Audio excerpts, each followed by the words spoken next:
वळूयात पुढील महत्त्वाच्या बातमीकडे। रुपाली चाकणकर आज एसआयटी चौकशीसाठी हजर राहणार नाहीत अशी माहिती सूत्रांनी दिली।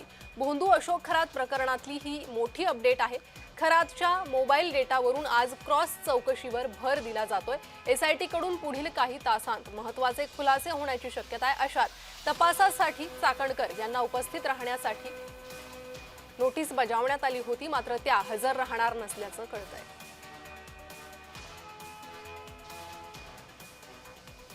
या संदर्भात माहिती घेणार आहोत। आमचे प्रतिनिधी रोहन कदम सध्या आपल्या सोबत जोडले गेले आहे। रोहन, काय माहिती येते, काय कारण दिलंय चाकणकरांनी हजर न राहण्यासाठी?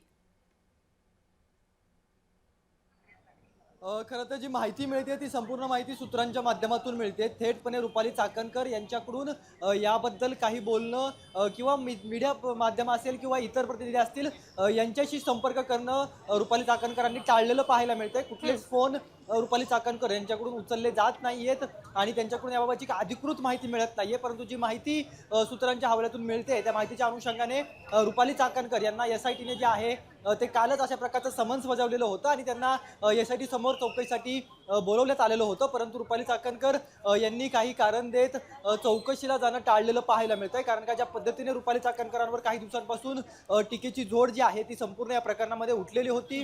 नाशिकचे पोलीस आयुक्त असतील किंवा एसआयटीचे माध्यमातून हे सगळा तपास जो आहे तो केला जातोय। तेजस्विनी सातपुते एसआयटीचे प्रमुख आहेत आणि त्यांनी जो काही डाटा अशोक खरात याकडून गोळा केलेला आहे त्या डाटाच्या माध्यमातून जर का याच्यामध्ये लिंक कुठल्याही राजकारण्याची लागली, कुठल्याही मंत्र्यांची लागली तेव्हा कुठल्याही इतर इसमांची लागली तर त्यांना चौकशीसाठी बोलवण्यात येईल अशा प्रकारचं म्हणणं जे आहे ते मागच्या काही दिवसांपासून माही केलेलं पाहायला मिळत होतं। त्यामुळे आता नेमकं काय होणार हे पाहणं अतिशय महत्त्वाचं आहे। रोहन, धन्यवाद या सविस्तर माहितीसाठी।